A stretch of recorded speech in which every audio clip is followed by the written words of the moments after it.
তো ঘন্টার পর ঘন্টা জামে বয়ে থাকতাম। রাস্তার পরিবেশটাও খুব দেখেন কত সুন্দর, একেবারে বিদেশের মতন। মোটামুটি যানজট মুক্ত। এখন আমার তো খুবই ভালো লাগতেছে, রাস্তাতে ঘুরতাছি ফিরতাছি, যে ছবি তুলতাছি। এখন ওই জায়গার যানজটও কিছুটা কমে গেছে, খুবই ভালো। আর রাস্তার পরিবেশটাও খুব দেখেন কত সুন্দর, একেবারে বিদেশের মতন। আর ওটার জন্য তো লাইন তো আলাদা তাদের জন্য করিয়ে দেওয়া হয়েছে।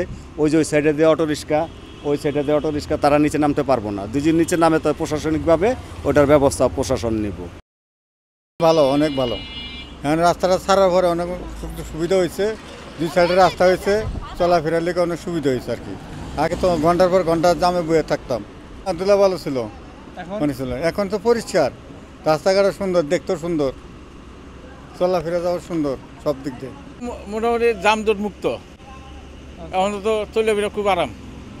আমরা মানিনগরতে বাইরে যে খিলগঞ্জ যে একটা জাম গেছে, হ্যাঁ, খুব আজ 2-3 বছর দিয়ে একটা কষ্ট করছি।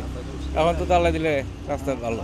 তো এককালে খুব নোংরা পরিবেশ ছিল, হ্যাঁ, ওই এই পাশে দিয়ে বস্তি আসছিল, ওই আপনার খুব খারাপ অবস্থা ছিল। এখন তো ওইটার থেকে এখন তো মনে হয় এটা দিয়ে বিদেশে আইতেছে, বিদেশ দিতেছে। এ অবস্থা আর এখন অবস্থা অনেক পার্থক্য। মোটামুটি দুটোই ভালো ছিল, চলে এতটুকুই। অটো তো চলে না, হেলিকপ্টার চলে, অটো চলে না। বাংলাদেশের নিচে যা চলে অটো চলে না, হেলিকপ্টার। এটা মনে করে সরকার নামাই দিয়ে গেছে করার লাগিয়া, ঠিক আছে, এটা তোর জন্য নামাই দিয়ে গেছে।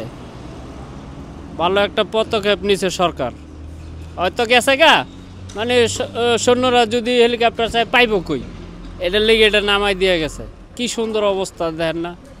1 কোটি টাকা দামেরও গাড়ি বুঝে না, আর 2 কোটি টাকা দামেরও গাড়ি বুঝে না, লাগাই দিয়ে কয় যে লাগাই দিলেন কা, এই লো অবস্থাটা আর কি। অটো যে জামটা করে অতিরিক্ত, খুবই শৃঙ্খলার বাইরে। প্রশাসনের প্রতি অনেক কি কমু, এরাই তো আছে অনেক রাস্তার মাঝখানে, হ্যাঁ, তো কোনো কুল কিনারা নেই, এই লো অবস্থাটা আর কি।